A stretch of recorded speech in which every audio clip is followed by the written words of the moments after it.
Here's a branch.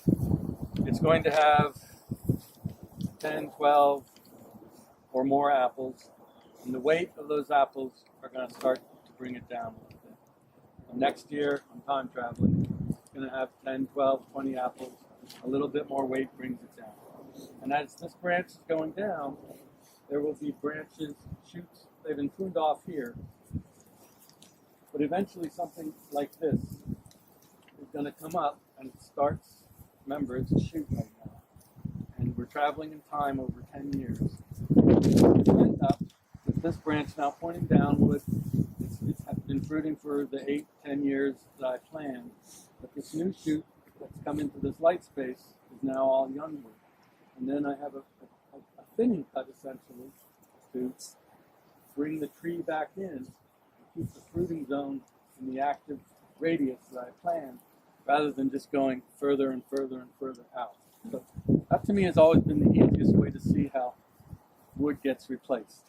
Those rules change a little in the top of the tree. Another thing I wanted to talk about, are you hearing me? Are we? Yeah. I'm not turning around. Was to have a full crop on this tree, and you can see the fruit buds. Every fruit bud is 5 blossoms on average, and some varieties tend to set all 5 fruits. Then there are other varieties, like Cortland is more sparse.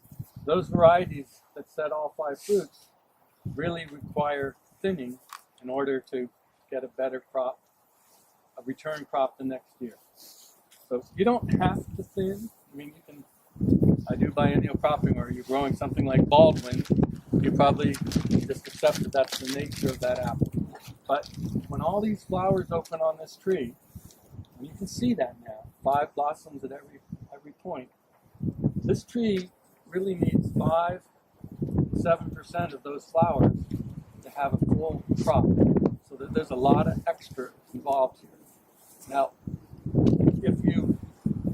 there are different ways that growers go about thinning.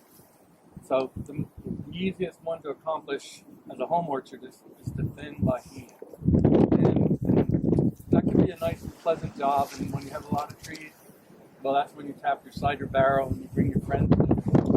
It can get done. But it needs to be done in a certain time period in order to have an effect on return bloom for the next year. And that time period is approximately 35 to 40 days beyond petal fall.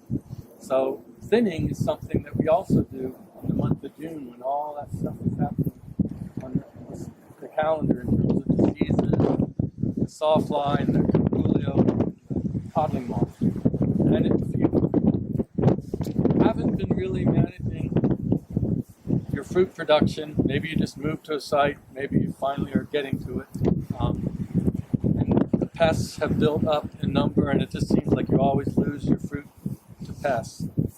One of the things that's really useful when you thin, which is really going to be about 2 to 3 weeks after petal fall, the blossoms come off, because when the fruit's the size of a pea, it's a little harder to leave just one fruitlet in the cluster.